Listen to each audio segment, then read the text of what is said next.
Welcome to Harmony in the Hustle. Oh my gosh, it's been a few weeks since I've done my last episode, and so much has happened since then. So I'm really excited about today's episode because now I have come back since my TEDx talk. Many of you know that I went and did a big TEDx talk in Tampa, Florida. And then I spent a few days in New York afterwards catching up with one of my best friends. And then I took my mum as well, and we caught up in New York, and we had a few days of fun there as well. So today's episode is all about what the TEDx stage taught me. And so much came out of it. And everything I have done and chosen to do since, starting my new business and my whole pivoting in my career and moving on into this industry out of the hospitality industry where I sold the restaurants. And then I started, into this industry, and I wanted to be, recognized as a successful keynote speaker.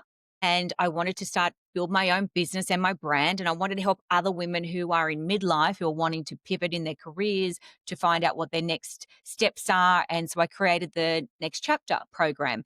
And that's been running really well. And I'm coaching women through that and helping them through what I call the midlife metamorphosis and their next chapter that they're going into. And it's been amazing. So documenting all of this and sharing all of this on social media and through my podcast has been such a joy, because I know I get such incredible feedback when I do this, because so many women are saying, I feel like that. I feel like I'm in this position right now where I want to pivot. I want to change. I want to, figure out what my next, chapter is. And the more that I researched for the TEDx talk around women in midlife, the more I understood why a lot of women feel like this in their 40s and 50s. And if you're feeling like that yourself, you're not alone.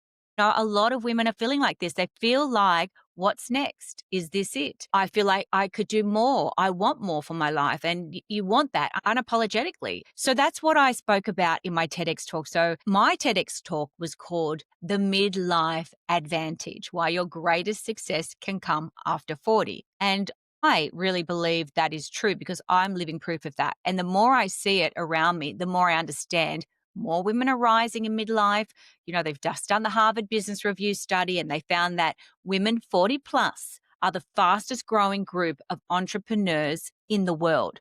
And they're saying that more women are leaving traditional careers in midlife to start and launch businesses at record rates. So it's happening. There's a shift, and these women we all are in this position right now where we're looking and we're changing. And why is this dynamic happening? And there's many reasons why, where I keep saying it all the time, this time is your prime right now in midlife, because, they say when people say it's like you're over the hill, or that, it's time to slow down. It's just crazy, because there's a beginning, a middle, and an end. And then I say, wouldn't midlife be the sweet spot? Wouldn't this be our prime? And why can't we use this as a launch pad to our biggest success? So that's what I want to talk about today. There are many, many things that I got out of delivering the TEDx talk, how it actually landed in my lap, and then the amount of weeks I had to prepare a talk. And if you don't know much about TEDx, it's all about an idea worth spreading. And you've got to come up with a really great idea, firstly, and then you've got to write a very intelligent, smart script. But then it also has to be in a way that you can deliver it. So my talk was just under 15 minutes. It was 14 minutes and 50 seconds. And when I wrote it, I tried to write it in a way that it would flow. So when I was learning it, I could learn it in a way that I could deliver it and speak it like from steps. So it would go from like 8 stages. So there was like step 1, step 2, step 3, and each story and part of it would flow into the other. So it made it easier for me to learn it. However, none of it was easy. The whole process was not easy. Even though I had my TEDx coach, Cabela, who is absolutely amazing right through, there was a lot to it. And, being in menopause as well, I was always worried that I wouldn't even be able to remember the words for 15 minutes, let alone like learn it and really embody it and then deliver it with such conviction. But I did it, and I was so proud of myself, and I was so grateful that I got through it. So I want to share today. It's done, but now I want to share what I learned from the TEDx stage as well. And the first thing I want to talk about is preparation. So preparation is everything. And what I say is, you can't half-ass a TEDx talk. It just won't happen. You have to be committed. If you're going to go all in, you have to be all in. And there's no believing that, you can just, be somebody that just goes in and just fake it till I make it. They won't even let you on the stage if you do not commit and know what you're doing. And it has to be delivered in a certain way, in a certain process. So preparation was absolutely everything. So like I said, TEDx is something that you can't wing, because if you're going to speak with a big idea and deliver it with conviction and it's 15 minutes long, you're obviously going to have to learn it, right? You're going to have to spend a lot of time practicing and figuring it out. And then, your body language and everything has to tell a story. So you've got to refine it, rewrite it, come back, memorize it. There's a whole process involved in it. So that was amazing in itself. It proved to me that I could do hard things, like when I was going through it, I was like, oh, so many nights I was awake and thinking, why have I even signed up to this? Am I crazy? Like, who does this, right? And that's all the fear that comes in, and this idea of like, oh, am I good enough? I don't want to fail publicly. This fear of failure that takes over. And you've got to push through a lot of that, right? Because that's where the growth is. That's where we start to evolve. And that's where we learn to trust ourselves. See, I know now that I'm capable of this. And I thought to myself, me and one of the other girls there, Tonya, who was also a TEDx speaker, she said, if we can do this, we can do anything, which is so true, because you don't have any safety net with a TEDx. There's we had no slides. We weren't allowed to use any slides. So there's no prompting. I can't look at a slide and then remember a word or a line or anything. There's no one down the bottom giving me any prompts. You just stand on that red circle and you need to know it.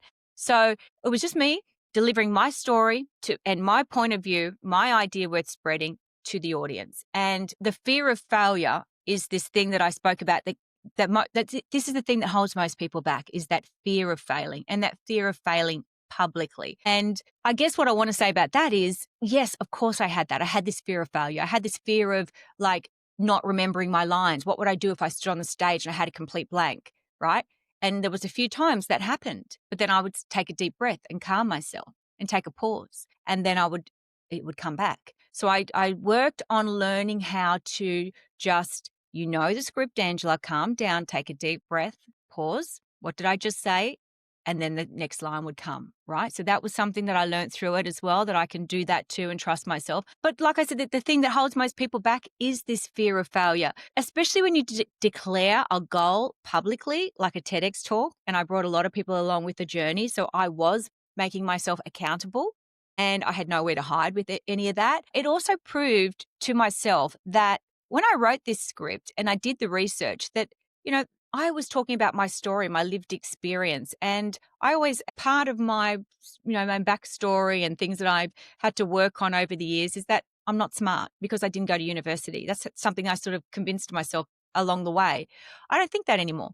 You don't have to have a university degree to be smart. I'm 52 years old. I've had a hell of a lot of experience, and I've done so many different careers, and I've learned from everything. And I've taken those experiences, and I've now put myself in a position where I will share those stories and teach and be a mentor, because I've broken through a lot and I've learned a lot along the way. So if you have this idea that you aren't smart enough for some reason in some area, I just want you to work on that and break that down, because it has absolutely nothing to do with it. I've got street smarts, a hell of a lot of lived experience, and it's far more valuable than any degree to me. The other thing I want to talk about is energy is your currency. So what do I mean by that? Energy is everything, and you have to protect your energy like it is armor, and do not give it away willingly and freely to everybody and everything. Do not allow people to drain you. Leading up to that TEDx talk, I protected my energy like armor, and I ate well, I slept well.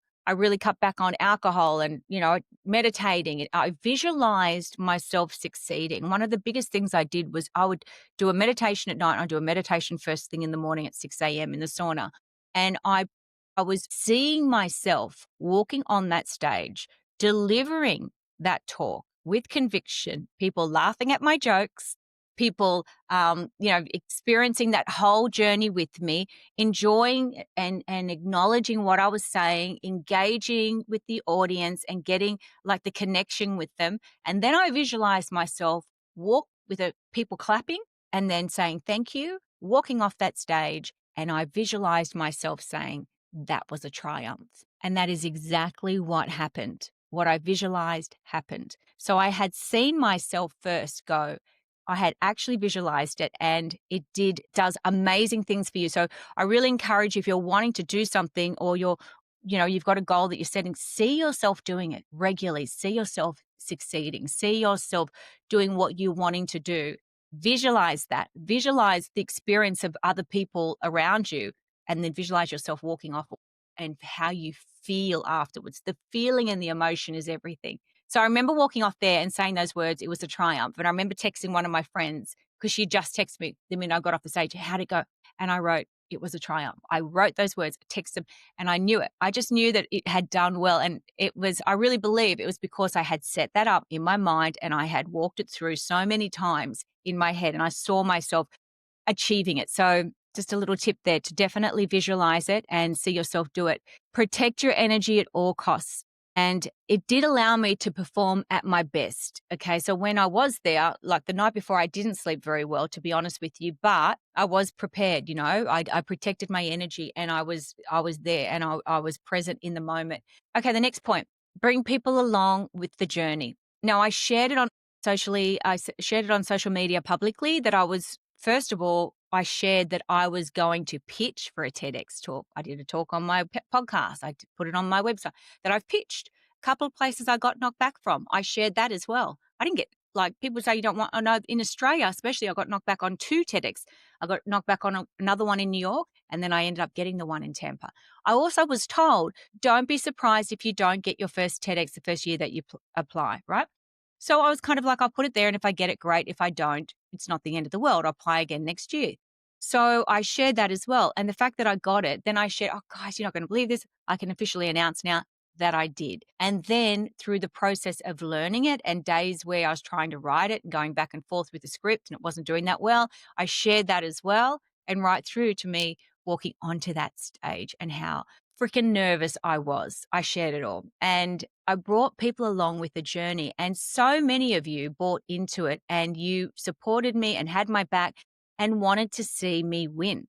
And I just was so grateful and, inspired by that. And I, really wanted to acknowledge everybody that did send me well wishes and, you can do this. And we know that you've got this and you were born for this. All these things that I would get messages on, like, oh, really? Oh, thank you so much. Like, you think that I might not need that. You might think I've got all this confidence and, she's going to be great. We all have these doubts. We all have these moments of, am I crazy? Can I actually do this? This self-worth, issues will pop in. Of course, we all have that no matter what level you're at. And we're all pushing through to the next level. So just those well wishes, when you deliver that to somebody and you get on there and you say, you're awesome, you can do this, we've got your back, we see you're going to be amazing. Don't underestimate what that does. So I felt everybody's cheering me on. I felt people supporting me. I knew people wanted to see me do well. And that meant a lot. And I really, really appreciate that, especially the fact that I shared, when the process wasn't going smooth and I had the doubts and I had setbacks along the way. I shared the messy middle, and the messy middle is everything because people don't want to see you nailing it all the time. They want to know, how did you get there? And what I shared was, I didn't just like walk on that stage and, oh yeah, great, she did it. Good for her. She did it well. My God, I had to work hard to break through every mental barrier, write my scripts, learn it, like the amount of things I had to break through. And you all saw that. So I wanted you to see that.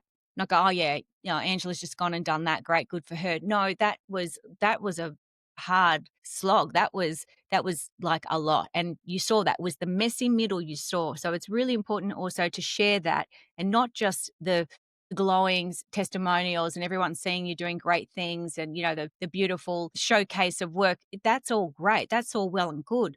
But when you acknowledge the fact that it was hard and it was a struggle to get there, it inspires others to understand, oh my gosh, she didn't have it all figured out. I saw how she learned along the way. I saw she trusted herself. I saw that she pushed herself. And you know what? Maybe I could do that too. So that was always my goal of sharing this, to inspire you that you can do hard things as well. Nothing comes easy that's worthwhile in life. Nothing. You have to work hard at it. And no one has it all figured out. And no one is as confident as what you think that they are, right? most of the time it's all just like, they're just winging their way through as well. They're doing their best. So I really hope that me sharing this and bringing everybody along with the journey and seeing the messy middle inspired you to go after some sort of big scary goal that you might have, in any area of your life. I don't care what it is, a sport, health, fitness, career, whatever. I hope that inspired you to do that as well. And by the time I hit that stage, I knew I had a whole community of people cheering me on. And it meant a lot. I didn't feel alone through the process. I felt like you guys were all there. And the other point I want to share is that everybody has a story worth sharing. I thought, me running the chicken shops and all of that, is that really a story? I was like, trying to share and when I understood my story and I made some pretty funny jokes about the whole, chicken shop when my husband first said to me, "Hey, why don't we start that chicken shop we've always spoken about?" And I was like, "What? What chicken shop? Do I look like a chicken lady?" And I spoke about that I was in my Christian Louboutin red bottom heel and I'm standing there. Do these shoes belong in a chicken shop? So I made the audience laugh, right? I made them relax and think, okay, this girl, she's going to be okay, because they're nervous for you as well, the audience, and they also want to see you win. So I made some jokes and I didn't want to sort of like say, I'm this hardcore boss and I succeeded building these restaurants and businesses. No, it was hard work. And I explained all the doubters. I explained all the problems and all the things that went wrong. And I made it into my story and I told jokes. But then I also spoke about how after 7 years, I knew it didn't align with me anymore. And I knew I had a bigger calling and it was time for me to move on. I explained how I pivoted out of there and why I pivoted out of there. And, once I turned 50 and how everything changed for me, I knew that I wanted to do bigger things. And that was my time. It was my calling, and that I moved on. So I share all that in my story. So whenever you think that you don't have a story worth sharing, think about your story, because your story can inspire so many people. And you may not think it's interesting, but it is. People want to know, they want to know about you, and everybody has a story. So mine was pretty clear. It was pretty straightforward. Midlife isn't a crisis. It's your greatest advantage, because we aren't starting from scratch. We're starting from experience. We have resilience. We became resourceful. Look how many women, I gave statistics about women in this time of their lives in their 40s and 50s who are succeeding and doing great things, and how a lot of them have even just started their careers in their 50s and they've had incredible success. So, you're not too late to start. So that was my message along the way. And I also spoke a lot about menopause in my talk and how I looked at it as a metamorphosis. I spoke about how we go from a caterpillar into a cocoon and we emerge a beautiful butterfly, and that, that cocoon stage is the hardest stage, that we have to go through. It's disorientating. It feels like you're forgetting your best friend's name, and you put on weight. You've got this spare tire around your belly. That just appeared overnight. It's that dull, melancholy feeling that we have, and how to look at it and reframe it in a different way, and how more women are coming on board and talking about menopause than ever before. How this used to be a taboo subject, right? And it has a long carried stigma. And I talk about how, the New York Times bestseller list consistently features a book on menopause now, because there's a shift and it's changing the way we perceive this time of our lives. So everything about menopause is like there is a movement happening right now. And let's get on about it. Let's talk about it, because we are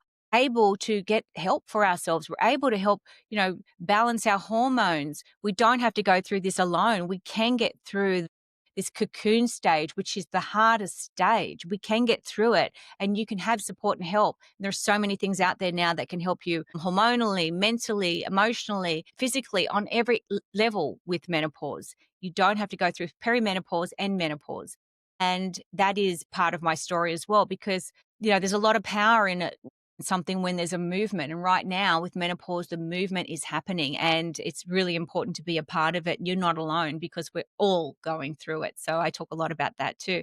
And I want to share the biggest lesson of all. I can do hard things. And that's it. That's the lesson that I learned, not just for myself, right? I didn't just do this for myself. I also did this for others. And I wanted to share that experience with everybody. And when you see somebody do hard things, just know if you admire that in me, just know that that's in you as well. There's a strength in you too. And you'll never know how strong you are until you put yourself in a position to be tested. And you must push yourself. You must push yourself outside of your comfort zone, because that's what we're here to do. We're here to evolve. We're here to grow. We're here to become better, and we're here to grow into the highest version of ourselves. That's what I believe. And that's what I know, that what we're here to do. So the more that you can challenge yourself, the more that you can do that, the better off you're going to be, the more that you'll grow, and the more you'll attract incredible opportunities into your life as well. I mean, the people I've met, the things that have already happened since doing this TEDx talk are incredible. It's like the whole thing, the world just opens up when you decide to put yourself out there and commit to something and be 100% present and have a knowing that you can do this, feel the fear and do it anyway. Watch the world start to open up for you, because then you rise to the next level, and then to the next level, to the next level. Just keep doing hard things. Don't run away from them. Don't fear them and don't resist them. Push through it and get through it, because that is where the growth lives. That's where your life becomes better and it starts to open up for you and you have more success. And then opportunities start to just flow through. Trust me, it will happen. Do the hard things. Don't wait until you're ready. Somebody said, did you feel ready? I didn't feel ready until 15 minutes before I stepped on that stage. Right through the whole process, I did not feel ready. So don't ever, if I had waited until I felt ready, it would never have happened. So 15 minutes before I walked on that stage, I thought, I'm ready. Up until then, I didn't.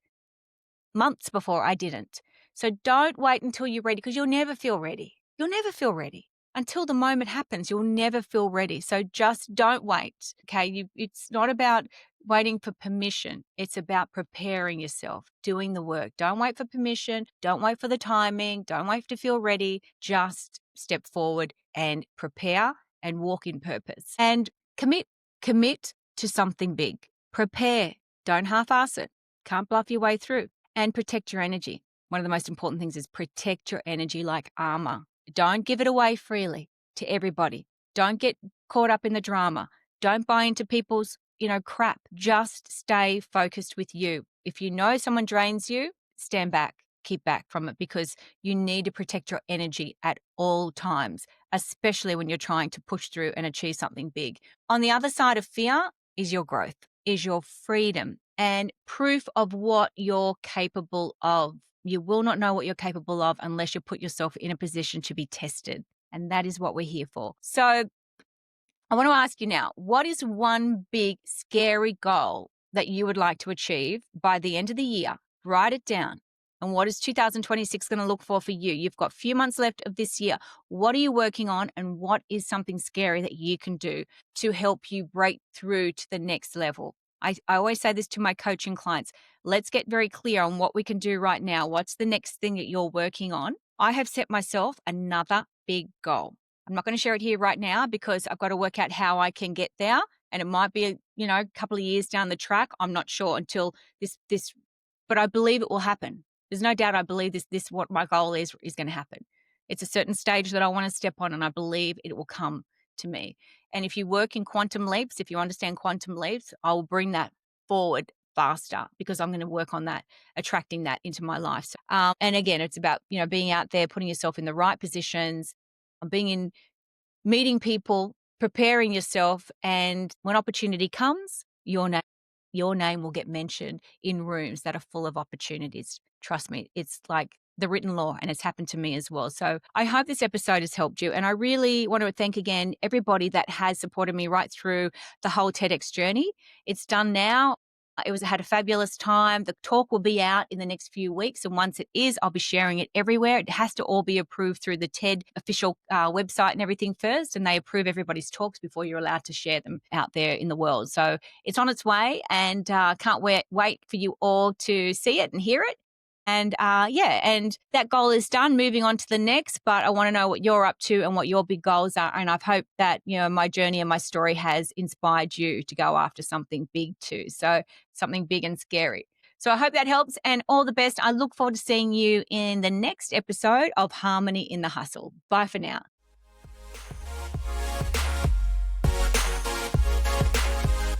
Thank you so much for tuning in to another episode of Harmony in the Hustle. I hope today's episode filled you with inspiration, gave you some tips you can turn into action, and helped you find a little more harmony in your life.